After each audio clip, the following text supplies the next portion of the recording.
Hello, my name is Haley Cutzinger. I'm a fourth grade teacher at Caney Valley Elementary. I am currently enrolled to get my master's of reading from Cameron University. Today, I'm doing a professional development over differentiating instruction. I am going to play a video to begin my lesson over differentiation. However, in the video, it does a wonderful job of explaining that differentiation can be subjective to each teacher's class. Depending on the students they have in the class will depend on the differentiation of instruction that they will be implementing.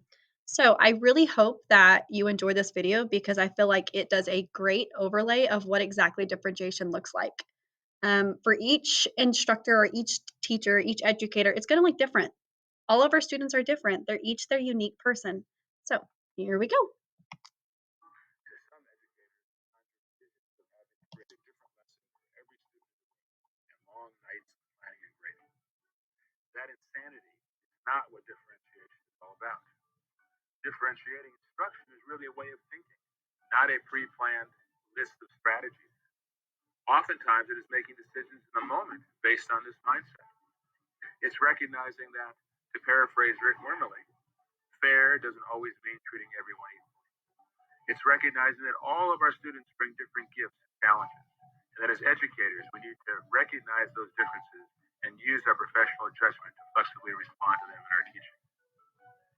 Carol Tomlinson talks about the ability to differentiate in three areas: content, process, and product. For content, student choice is one way we might differentiate, allowing students to choose their research topics or essay prompts. As teachers, we need to keep our eyes on the prize. In other words, we have to keep asking ourselves, what are the main learning objectives? One day, my students were writing an argument essay about what would be the worst natural disaster to experience. John's head was down the desk. He was not doing anything. I knew that he was interested in football, so I told him that he could write an essay on why his favorite team was the best. He would still have to make an argument just about football instead of hurricanes or earthquakes. His eyes lit up. He got to work and wrote what his mother later told me was the first essay he had ever written in school. He had followed all the guidelines of a good argument essay. The prize, in this case, was learning to write an argument essay, not learning to write about natural disasters. To differentiate by process, teachers can change up how they group students. Sometimes a mixed ability group might work best, while sometimes it might be appropriate to have same ability groups. We might have an English proficient buddy work with an English language learner to help them out. During independent reading time in my early morning class several years ago, one student tended to fall asleep. I told him that if he wanted, he could go to the back and sit on a desk and read. Soon, several others joined him. A few days later, I saw another student dozing off. Before I could say anything, one of his classmates whispered to him, "Just go sit on a desk." Again, it's a matter of keeping our eyes on the prize. What are the learning objectives? What are the best roads to get there for different students?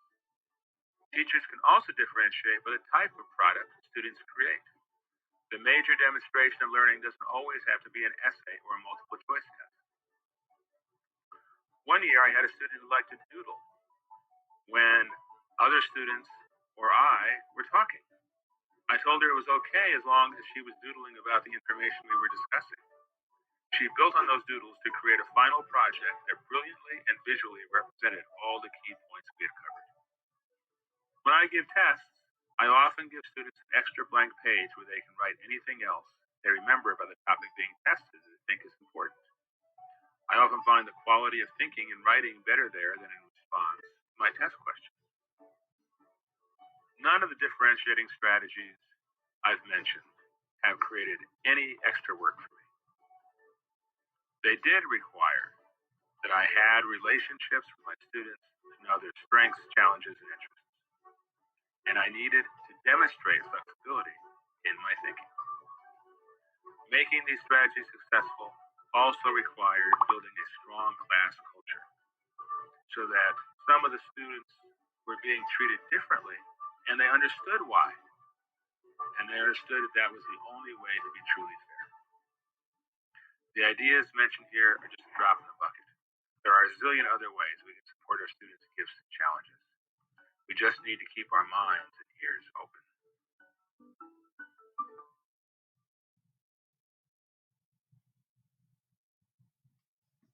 So, again, it really depends on the situation and where you're at. Differentiation can be different for each teacher and each educator. So, let's begin our presentation. Today, we're going to be talking about differentiation. What is it?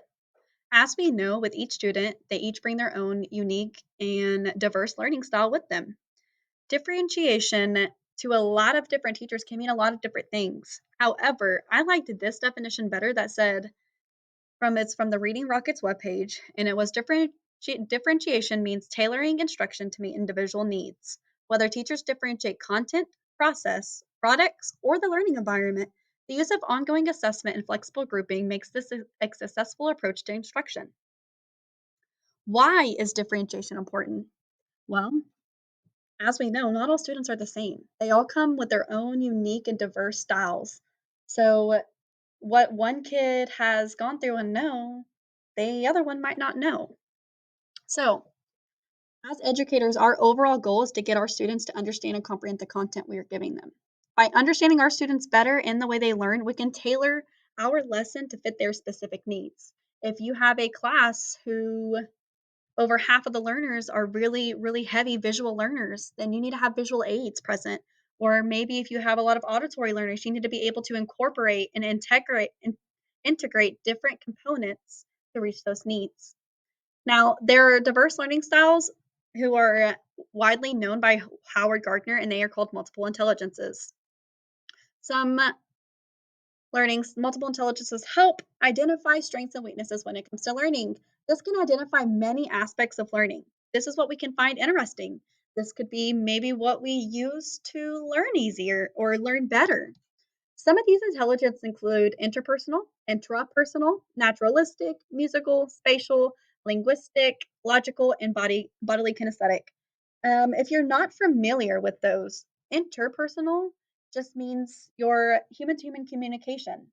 Maybe you learn best talking to others. Maybe intrapersonal is when you learn best when you bring it inside and you think about it and how it reflects to you as a person. Naturalistic would be the view of the natural things in the world. Musical would be bringing in musical components. Spatial, linguistic, logical, and bodily kinesthetic. All of these different types of learning intelligences really help the teacher understand and tailor those needs. Now, other learning styles can be defined or sometimes called as visual, auditory, tactile, bodily kinesthetic, and analytical. Now, with the visual, those are for our visual learners. Those are the students who need to see it done. They need to see that picture, they need to see those words. The auditory learner is for those students who can hear it. They can hear it and pick up on what is going on. They don't have to see it, they can hear it. Tactile is when we are using our hands, we are writing it down. Bodily kinesthetic is when we are up and we are moving those words. Maybe we're spelling them with our hands. And analytical is the critical thinking process. So, and just because, for say, I'm a visual learner, but that doesn't mean that I don't learn well with auditory. I still learn well with auditory. That just means that that is my optimal way of learning is to see it get done. Now, what does this look like? Differentiation can look different for everybody. This could be content, this could be the resources, this could be the delivery. Due to many aspects of multiple intelligences, differentiation can look different for each class because you're trying to fit those specific needs of your students. You wouldn't just do something that didn't benefit anybody in your class. You are trying to make sure that you are using what you have to find those specific needs. Now, differentiation of content. This can mean several different things. So, I use journeys at my school, and some of the differentiation of content that we have is we like to use our write in readers or our close readers other than our additional book because our additional book kind of meets it right in the middle sometimes. Whereas the closed reader really dives in deep. It asks them to compare and contrast. It asks them to go back and reread lines. It really adds rigor to what we are already learning. There's informational text, there are poetry. For the write-in reader, this is kind of to dig in just a little deeper to ask them questions that really gets them to think. This is for the students who are already thinking those questions, who are already, you know, ready to go on there to a higher level of thinking. Whereas the write-in reader really forces them to go back in the passage and find that answer and find that vocabulary term or definition. Now, differentiation of content can also mean that you give them say you're doing a report about famous people. Maybe you can have them choose their own person. Maybe they may not be interested in what you're making them do. Maybe if you give them the choice, that can also be differentiation because each student can do a different uh, topic or different subject. However, they're still getting the same skill underneath that. Differentiation of environment. This could mean the classroom setting. Maybe if you have a whole class, which is over here, or if you have a group setting, maybe you could do a whole class and group setting, or maybe you need to have a small group where you could really work one on one with those kids and talk to them and really break it down. Differentiation of environment can depend on the lesson. Maybe your kids work well in groups together, maybe they don't. It really depends on that specific teacher and the relationship and the content that they have going on in their room. Differentiation of assignments, what would this look like? Well, like we've said plenty of times before, not all students learn the same. Therefore, their assignment should not be the same. Maybe you have marked out one of the choices. Maybe you've gone through and said just do through A, A through F. Maybe you've told them to do the odds or the evens. Or maybe you have shortened their assignment. Differentiation of assignments, again, really are for those specific students. It depends on what they need.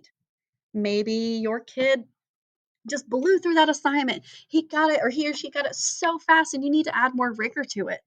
Okay? The differentiation of assignments doesn't necessarily just mean for those kids um, who are those tier one kids. We're talking that this can be differentiated for all sorts of levels. Now, there are some great additional resources for differentiation. ReadWorks. With ReadWorks, you can choose different grade levels. With eSpark, you can create different groups and have them work on skills together. Common Lit, they can also read passages. These are all uh, pages that you can help find resources to differentiate. Now, although I talked about what differentiation is, like I said, my school uses journeys. And to me, all of these things, all of our components are all online, which could also help with differentiation. So we have our leveled readers right here. You can put this link into a Google slide, or you could put this link into Google Classroom or any type of learning platform that you have.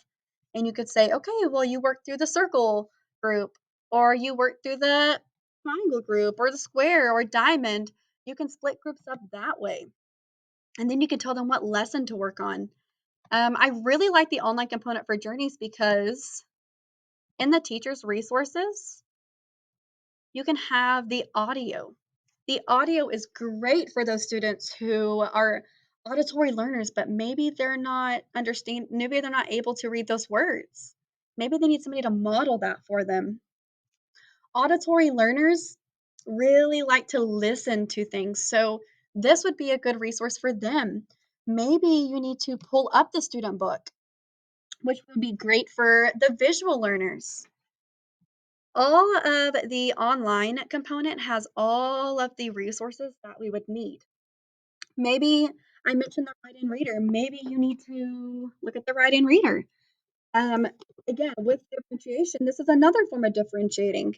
Instead of doing it pencil and paper, you could do it digitally.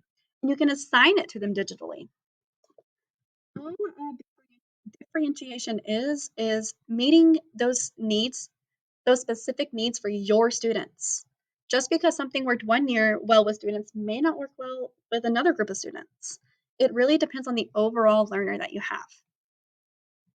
I hope that this was helpful for you. If you have any questions, please let me know. Thanks.